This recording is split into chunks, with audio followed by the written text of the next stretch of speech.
Genesis chapter 37, introduction. As always, we start off with what the chapter is about. Now, this morning we are recording here on the island of Koh Chang. I will try and on Google Maps pinpoint kind of the area where we are at now, so you can get an idea of, if you want to see this background, where you need to come. Okay, so let's start with Genesis chapter 37 and what the story in general is about. It seems as if this is a story that's focused on Joseph. Yes, it is a story focused on Joseph, sure. But there are going to be other stories interspersed in the story, this Joseph story. It's a story that lasts 13 chapters up to chapter 50. But it's not, although Joseph is a main character, it's actually the story of Jacob, of Jacob's family. That is what it's about.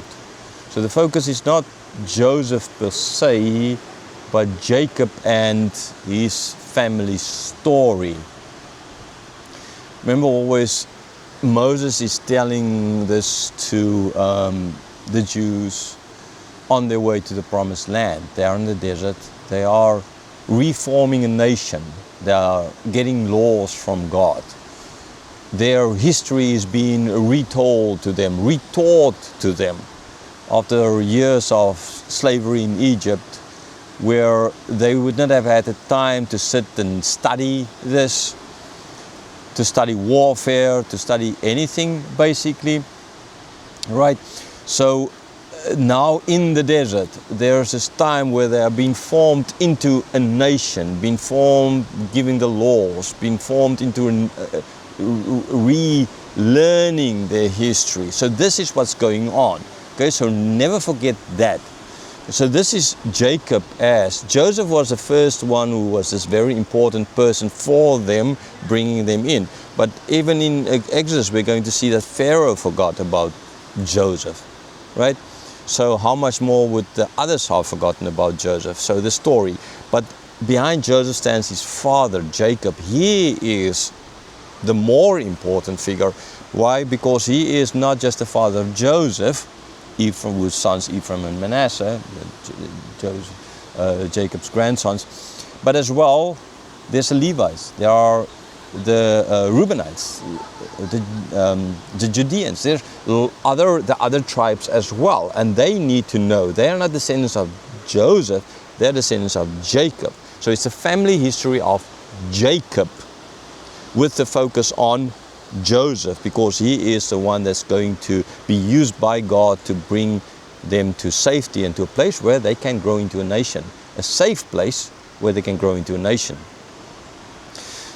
Right, so that will explain as well, while they say, for example, in this chapter you start the Joseph story, but then you move on to the Jacob, to Judah and his whole sleeping with Tamara, his daughter-in-law story. Why that is interspersed there. It's not a mistake. It's going because it's not just focused on Joseph. This is on Jacob. Okay, so remember this first and foremost. So the chapter. Okay, we see them settled. We see them farming. We see them growing. The boys are growing. They're 12 of them by now. Benjamin, remember, born as well, and then his mother died, Rachel. And so Joseph was a beloved son. Now in this chapter we actually see the interesting thing that's mentioned. Not it was beloved because of Rachel, but he was beloved because he was the son of the old age of Jacob. Okay, but when we get to those verses, I will explain a little bit more, because it seems a little off on the side with what we already know about Jacob and Leah and Rachel and their love for each other or hate for each other. Okay, so we'll get to that still when we get into the chapter. So Joseph started having dreams. The sons, his brothers, already hated him because his father loved him more than the others. Then after the dreams, which clearly implied, and they understood it, and it was not only one set of dreams, there were two sets of dreams, and the one set was just the brothers bowing before him. The second set of dreams, the whole family, the father and the mother as well, bowing before them. And that made them hate him even more. Okay? Yes, we see the love of Jacob in the clothes, special clothes he had made for Joseph, unlike for the others. The fact that Joseph was not with them, taking care of the flocks, right? And then there were the stories of Joseph spreading kinds of rumors. We don't know if it was lies or if it was just embellishing or if it was a truth that he was a tell-all kind of. He went to his dad and he told him everything that the other brothers did, wrong, right, or not right, wrong, at least. Okay, so that is another thing we see in this chapter. So there's lots of reasons why they hated. Enough hatred to want to kill their brother. I mean, I would say no, but that is from my point of view, and I mean that is from my cultural point of view and my personal point of view. I don't think anybody's done enough to deserve this kind of no brother, right? And so, but that's how it's going to end up. And it ended up by the brothers out in the field taking care of the sheep. Jacob, who ought to have known better, sending off Joseph to go and ask how everything is going. And then Joseph going, searching for them where he was sent to find them. They weren't there, searching for them. Then being told by chance that no, they went further north. Then he went there, and when they saw him coming, they thought, here comes the guy. He's not under the father's protection. They can get rid of him. And it's easy to say a lion got him or some other wild animal got him. Lots of wild animals that lived there those days. These days they're just humans. Those days there were lots of wild animals, lions and bears and all kinds of, as we see from the Old Testament. And there's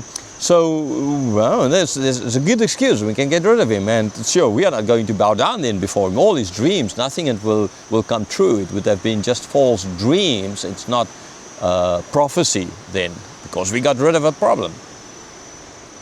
So when then Reuben, as the oldest, knowing his father's love and knowing that he would need to then give an explanation and would bear the brunt of everything, try to find a way out.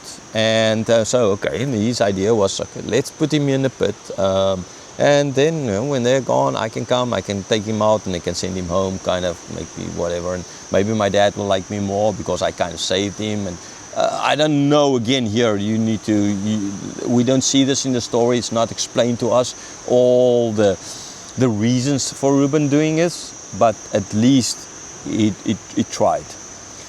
And then Reuben left, as we know, and in the time he was gone, lo and behold, here comes the Ishmaelites and the caravan, and then Judah as well didn't want to kill him, but at the other hand, Judah sure was not like Reuben, who wants to send him back to his father. He wanted to kind of get rid of him. So his idea is, we can make some money here.